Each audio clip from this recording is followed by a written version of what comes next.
নমস্কার বন্ধুরা, কেমন আছো সবাই? আশা করি সবাই ভালো আছো। আজকে আমি তোমাদের সাথে শেয়ার করব মাটন কারি। এখানে আমি নিয়েছি 5 কেজি মাটন। এবার মাটনটাকে ভালো করে টক দই দিয়ে ভালো করে আগে মেখে নেব। তারপর একে একে আমি দিয়ে দেব পেঁয়াজ বাটা, আদা বাটা, রসুন বাটা, লঙ্কা বাটা এবং দিয়ে দেব কুচনো পেঁয়াজ। তারপর দিয়ে দেব তেজপাতা, একে একে দিয়ে দেব লবণ, হলুদ পরিমাণ মতো।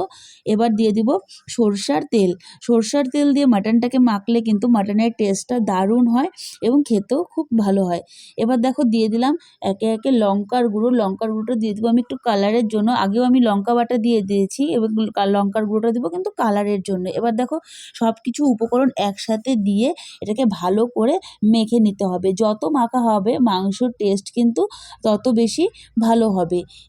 এবার ভালো করে মেখে আমি এটাকে রেখে দেবো আধা ঘন্টা কিংবা 1 ঘন্টা। যত বেশিক্ষণ রাখা হবে মাংসটা কিন্তু তত সফট হবে। টক দই দেওয়ার ফলে কিন্তু মাংসটা আরও নরম ও তুলতুলে হয়ে যাবে। এবার দেখো এটাকে আমার ভালো করে মাখা কিন্তু হয়ে গেছে। এটাকে রেখে দেবো আধা থেকে 1 ঘন্টা।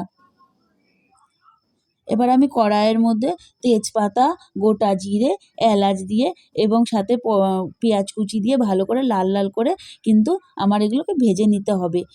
এবার দিয়ে দিব আমি ম্যারিনেট করা মাটনটাকে। ম্যারিনেট করা মাটনটাকে দিয়ে এটাকে ভালো করে নেড়েচেড়ে নিতে লাগবে কিছুক্ষণ। দেখো মাংসটা কিছুক্ষণ নাড়াচাড়ার পরে কিছুটা পরিমাণে জল এসে গেছে।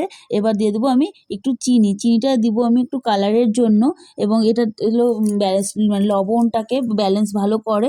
এবার দিয়ে দেবো চিনিটা দিয়ে ভালো করে এটাকে নাড়াচাড়া করে নিতে লাগবে কিছুক্ষণ, যতক্ষণ না জল উঠে যায়। এবার দেখো কিছুটা জল ওঠার পরে আমি দিয়ে দিলাম টমেটোটা দিয়ে আরও কিছুক্ষণ নাড়াচাড়া করে আমার কষিয়ে নিতে হবে। এবার দেখো কিছুক্ষণ কষানো হয়ে গেছে, এর ভিতর থেকে জল উঠে গেছে। আরও কিছুক্ষণ কষিয়ে নিয়ে এর ভেতরে দিয়ে দিব কিন্তু আমি জল। এবার যে গামলাটাতে আমি মেখে রেখেছিলাম সেই মশলা ধোয়া জলটাই আমি এর মধ্যে ইউজ করলাম। এ দেখো কিছুক্ষণ ফুটে উঠে গেছে। এবার কিছুক্ষণ ফুটিয়ে নিয়ে গরম মশলা গুঁড়ো দিয়ে নামিয়ে নিব আমি আজকের মাটন